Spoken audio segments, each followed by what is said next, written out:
మనుషుల్లో ఉన్న పేదరికం, ఒక ప్రాంతంలో ఉన్న కరువు కూడా కొన్ని పాఠాలు నేర్పుతాయని, సక్సెస్‌ని టేస్ట్ చూపిస్తాయని చెప్పి కలబురిగి రొట్టెలు ప్రూవ్ చేస్తున్నాయండి. కలబురిగి అనేది కర్ణాటకలో ఒక ప్రాంతం. బీదరు ఈ ప్రాంతం అన్నట్టు. కర్ణాటకలో మంచి మంచి రెస్టారెంట్‌లో చెఫ్‌లు వంట చేసేవాళ్ళు ఎవరుంటారంటే ఇక్కడ లేడీస్ ఉంటారండి.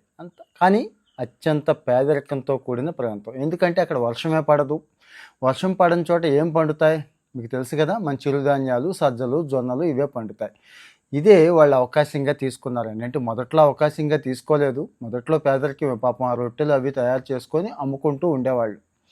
ఎంత వస్తాయి, ఎంత అమ్మినా కానీ రోజుకి 100, 200 మించి రావు కదా. ఒక జిల్లా కలెక్టర్ గారు ఐడెంటిఫై చేశారు ఆ ఏరియాలో.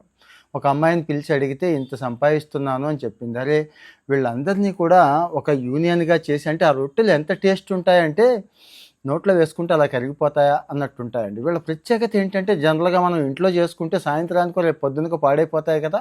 10-15 రోజులైనా కానీ రొట్టె పాడవదు, రొట్టె మళ్ళీ అంతే టేస్ట్ ఉంటుంది. అదే కలబురిగి ప్రత్యేకత. అంటే వాళ్ళు అంత ఎక్స్పర్ట్స్ అన్నట్టు. ఓకే, ఒక 175 స్వయం సహాయక సంఘాలన్నీ కలిపి, అంటే కొన్ని మండలాలన్నీ కలిపేసి వాళ్ళందరితోనూ స్టార్ట్ చేయించారండి. ఈరోజు 50,000 మంది చేస్తున్నారండి. ఒక్కొక్క సంఘం, 10 మంది ఉండే సంఘం 3,000 రొట్టెలు చేస్తున్నారండి. అంటే ఎంత సంపాదిస్తున్నారో చూడండి. అక్కడ వాళ్ళు రొట్టెకి 5 రూపాయలే తీసుకుంటున్నారు. తర్వాత మళ్ళీ బ్రాండింగ్, ప్రమోషను, ప్యాకింగ్ ఇవన్నీ ఉంటాయి కదా. ఇదంతా గవర్నమెంట్ సపోర్ట్ ఇస్తుంది. గవర్నమెంట్ పూర్తిగా వీళ్ళకి సపోర్ట్ ఇచ్చింది. స్టోర్స్ ఓపెన్ చేసింది, అవుట్లెట్స్ ఓపెన్ చేసింది. ఈరోజు మైసూర్, బెంగళూరు ఇలాగ కర్ణాటకలో చాలా టౌన్స్లో కలబురిగి రొట్టె అని దొరుకుతుంది. మీరు ఎప్పుడైనా వెళ్ళినప్పుడు తినండి. ఎప్పుడో వెళ్ళినప్పుడు తినక్కర్లేదు, ఇప్పుడు కూడా తినే అవకాశం ఉంది. ఫ్లిప్కార్ట్, అమెజాన్లో కూడా దొరుకుతున్నాయి. ఒకసారి వెళ్ళి సెర్చ్ చేయండి, ఆర్డర్ ఇచ్చుకోండి. ఇక కర్ణాటక లోకల్గా అయితే స్విగ్గీ, జొమాటో దగ్గర నుంచి అందరికీ అందుబాటులో ఉంటాయండి. ఏంటి సక్సెస్ స్టోరీ అంటే మీకు తెలియదు ఏముంది. మిల్లెట్స్ ఎంత ఆరోగ్యం అనేది మనకు తెలిసిందే.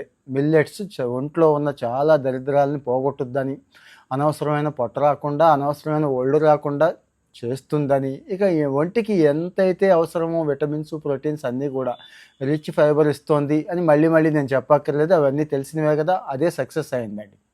ఆల్రెడీ ఇదే కలబురిగికి జియోగ్రఫికల్ మార్క్ ఉందండి. ఇక్కడ పండే కొబ్బరికాయలకి, ఇక్కడ ఉండే కందులకి కూడా ఉంది. ఇప్పుడు ఈ రొట్టెలను కూడా అందులోకి తీసుకురావాలి, మరి వీళ్ళ ప్రత్యేకత కదా అనుకుంటున్నారు. సో మరి ఇలాంటి స్టోరీలు అండి. ఏమీ లేని పేదరికం, ఏమీ పండని ప్రాంతం అని అనుకున్నాం కదా. మరి ఆ ప్రాంతం వాళ్ళే సక్సెస్ అయ్యారంటే మనం సక్సెస్ అవ్వమా? మన ప్రాంతాలు సక్సెస్ అవ్వా? మన ఊళ్ళు? ఒక్కసారి ఆలోచించండి. ఇలాంటి మంచి స్టోరీస్ కోసం ఫాలో అవుతూ ఉండండి. మన వాళ్ళకు కూడా షేర్ చేయండి. Thank you.